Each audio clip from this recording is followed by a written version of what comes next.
कौमी सालेह का अंजाम। उनका तकब्बुर जादू है। उनका गुरूर। हम वो कौम है जिन्होंने अपनी जहानत से पहाड़ों के सीने चीर कर सुल्तानत कायम की। उनका गुस्सा। उनको मार डाला है, अब सारी कौम खुशी मनाओ।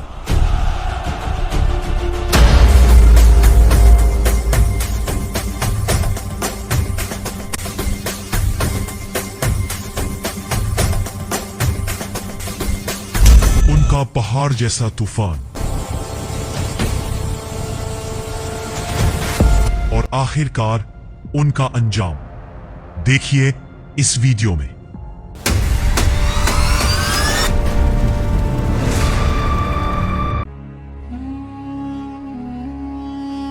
कौम आद पर अजाब के बाद चंद मोमिन थे जो बच गए। अल्लाह ने उन्हें निजात दी और उन्हीं से एक नई नस्ल का आगाज हुआ।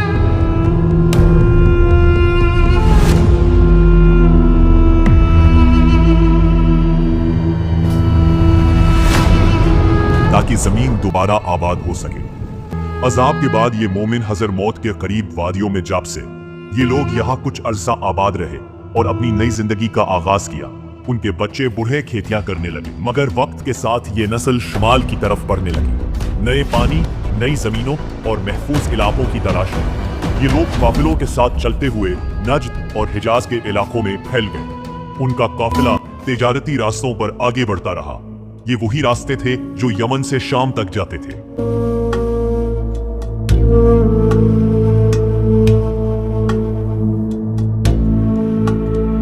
कुछ लोग वादी अल कोरी, आज का इलाला के करीब ठहर गए। यहाँ खजूरों के बागात, पानी के चश्मे और जरखे जमीनें थी।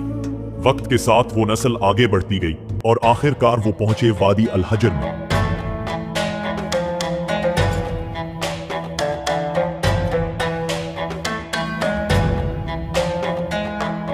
यही वादी आगे चलकर मदाइन सालिह के नाम से मशहूर हुई। ये जगह पहाड़ों से घिरी हुई थी, पत्थरों में नरमी थी। यूं गोया कुदरत ने खुद उन्हें यहाँ घर बनाने की दावत दी।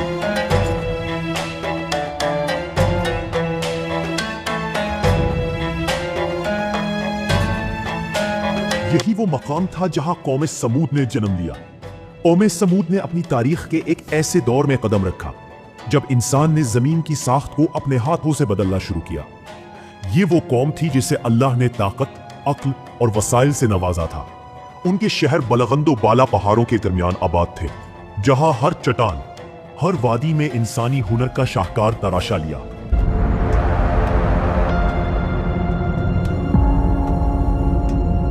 ये लोग सिर्फ जमीन पर घर नहीं बनाते थे, बल्कि पहाड़ों के दिल में रिहाइश गाहें काट कर बनाते थे। कुरान ने उनकी फन्नी महारत का जिक्र यूं किया, और याद करो जब उसने तोहे आद के बाद जानशीन बनाया और तुम्हें जमीन में जगह दी। तुम मैदानों में महल बनाते हो और पहाड़ों को तराश कर घर बनाते हो। बस अल्लाह की नेमतों को याद करो और जमीन में फसाद ना फैलाओ।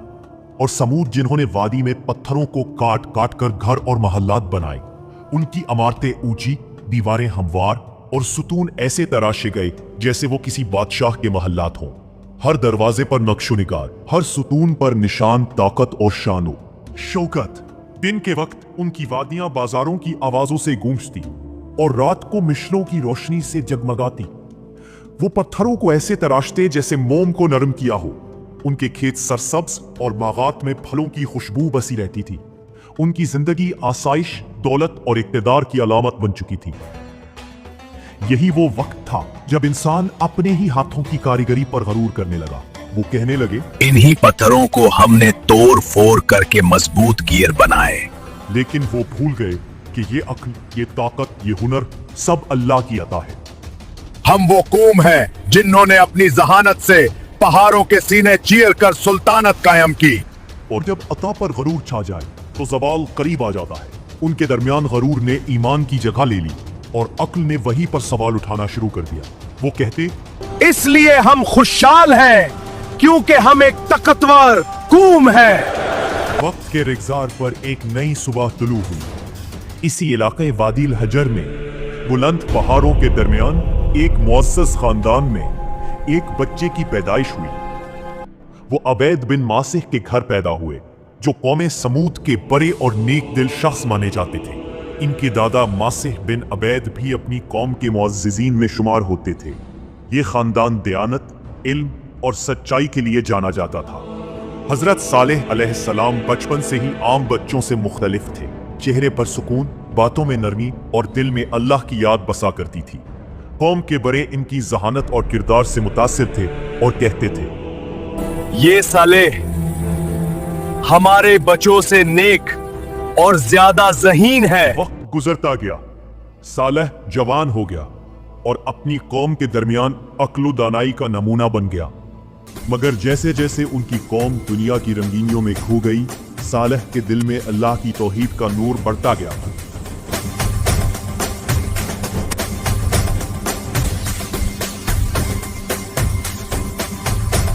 फिर जब वादी पर खामोशी छा गई तो अल्लाह ताला ने अपने बंदे सालेह को नबूवत अता फरमाई और हमने समूद की तरफ उनके भाई सालेह को भेजा। उसने कहा, ऐ मेरी कौम, अल्लाह ही की इबादत करो, उसके सिवा तुम्हारा कोई माबूद नहीं। उन पर वही नाजिल हुई कि है वो अपनी कौम को शिर्क और जिन से रोके और उन्हें एक अल्लाह की तरफ बुलाया। सालेह ने अपनी कौम को नरमी और मोहब्बत से दावत दी। वो दिन रात उन्हें समझाते कि ये सब नेमतें, जमीन, पहाड़, पानी सब अल्लाह की अता है। मगर कौम के सरदारों ने इनकार किया और सालेह का मजाक गढ़ाया। वो हंसने लगे और कहने लगे, हमसे बड़ा इस दुनिया में कोई नहीं। फिर सालेह सलाम ने दुआ की, ऐ मेरे रब, तू गवाह है कि मैंने तेरा पैगाम पहुंचाया। अब अपनी निशानी जाहिर फरमा ताकि ये लोग यकीन करें। फिर एक लम्हे में अल्लाह की कुदरत का ज़हूर हुआ। चट्टान फटी और उसके अंदर से एक अजीम ऊँटनी जाहिर हुई। न वो किसी इंसान के हाथ से बनी, न किसी मादा से पैदा हुई, बल्कि अल्लाह के हुक्म से वजूद में आई। ये सालेह का जादू है। ऊँटनी आम ऊँटों जैसी नहीं थी। वो इतनी अजीम थी कि पूरी कौम के मवेशी इसके बराबर न आते। कुरान में ये वाज़ेह आया, ये अल्लाह की ऊँटनी है, तुम्हारे लिए एक निशानी, इसे अल्लाह की जमीन में खाने दो और इसे कोई नुकसान ना पहुंचाओ, वरना तुम पर अजाब आ जाएगा। अलबत्ता मुफस्सिरीन ने इस बारे में तफसील बयान की है कि ये ऊँटनी दूध देती थी और बहुत ज्यादा देती थी। इब्ने कसीर अल-बदाया में है कि इस ऊँटनी का दूध इतना ज्यादा होता था कि पूरी कौम इसे पेट भरकर पीती थी, और जिस दिन वो पानी पीती थी, दूसरे दिन लोग उसके दूध से अपनी जरूरत पूरी करते थे। यानी एक दिन वो ऊँटनी पानी पीती थी और अगले दिन पूरी कौम उसके दूध से सहराब होती थी। मगर कुछ कदीम रवायात ज़ईफ गैर मुस्तनद में इसका जिक्र आता है, जैसे कि इमाम सालबी और वाक़दी की रवायत। मगर ज़ईफ जब चट्टान फटी तो उसमें से एक बड़ी ऊँटनी निकली और उसके पीछे एक बच्चा ऊँट भी था जो उसी के साथ बाहर आया। बाज मुफस्सिरीन कहते हैं कि बच्चा भी साथ निकला, जबकि बास कहते हैं कि सिर्फ ऊँटनी निकली और वही कौम के लिए निशानी थी। इब्ने कसीर फरमाते हैं कि उसके साथ बच्चा भी था। बाज अहले इल्म ने बयान किया, मगर उस पर कोई सही रवायत नहीं। जिस दिन वो पानी पीती थी तो वो कुआं पूरा सिर्फ उसी के लिए होता, और जब वो नहीं पीती थी तब लोग अपने जानवरों को पिलाते। यही वजह थी कि कुरान ने उसे आयतन लहुम यानी एक वाज़े निशानी कहा। कुरान ने फरमाया, ये अल्लाह की ऊँटनी है, तुम्हारे लिए निशानी है, इसे अल्लाह की जमीन में आजाद छोड़ दो, वो जहां से चाहे खाए।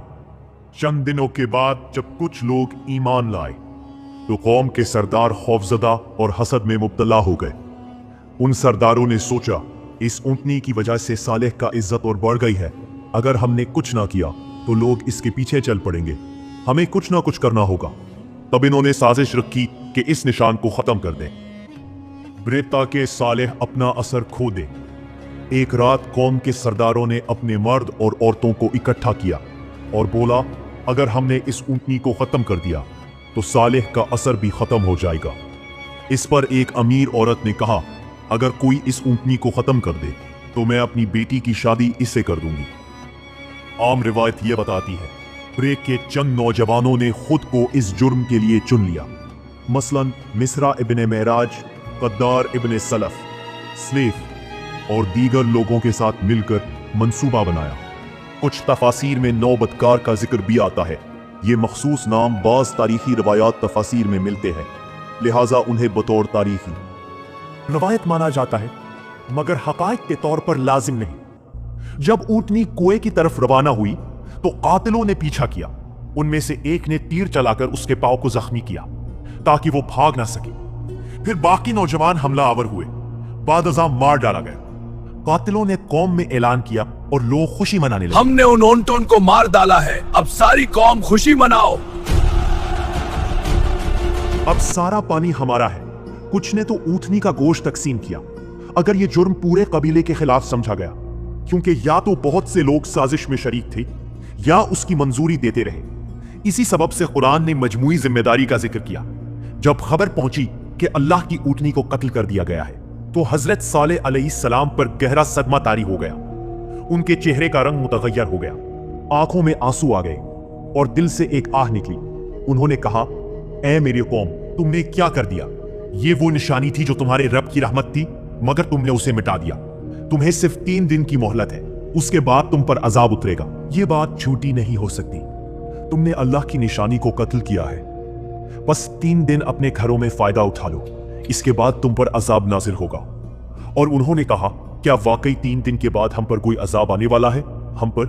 हमें तो कुछ भी नजर नहीं आता। हजरत सालेह अलैहिस्सलाम अपनी कौम के घरों के दरमियान चलते हुए पुकारने लगे, मैंने तुम्हें खबरदार किया था, मगर तुमने मेरी नसीहत को मजाक समझा। हजरत सालेह अलैहिस्सलाम ने आसमान की तरफ हाथ उठाए और फरमाया, ए मेरे रब, अब फैसला तेरा है, मैंने अपना पैगाम पहुंचा दिया। फिर वो अपने चंद ईमान लाने वालों के साथ वादी छोड़कर चले गए। और फिर अगली सुबह वादी अल हजर पर एक गैर मामूली खामोशी छा गई। लोग जब अपने घरों से निकले तो एक दूसरे को देखकर सहम गए। हर चेहरा जर्द हो चुका था, जैसे खून खुश्क हो गया हो, जैसे किसी ने जिंदगी का रंग छीन लिया हो। दूसरे दिन सूरज की रोशनी सुर्ख अंगारों जैसी थी, जमीन गर्म हो रही थी और लोगों के चेहरे अब लाल हो गए, जैसे खून उनके चेहरों में पर उबल रहा हो। आसमान पर सुर्खी छा गई, हवाएं बंद हो गई और हर दिल में एक अनजाना खौफ पैदा होने लगा। मगर कौम के सरदार अब भी हंस रहे थे। उन्होंने कहा, यह सालेह का जादू है, अगर कोई अजाब आना होता तो अब तक आ चुका होता। दूसरे दिन जब सूरज निकला तो वादी पर सियाह धुआं और बिजली की खामोशी छाई हुई। लोगों के चेहरे अब सियाह हो चुके थे, जैसे मौत उनके करीब आ खड़ी हुई हो।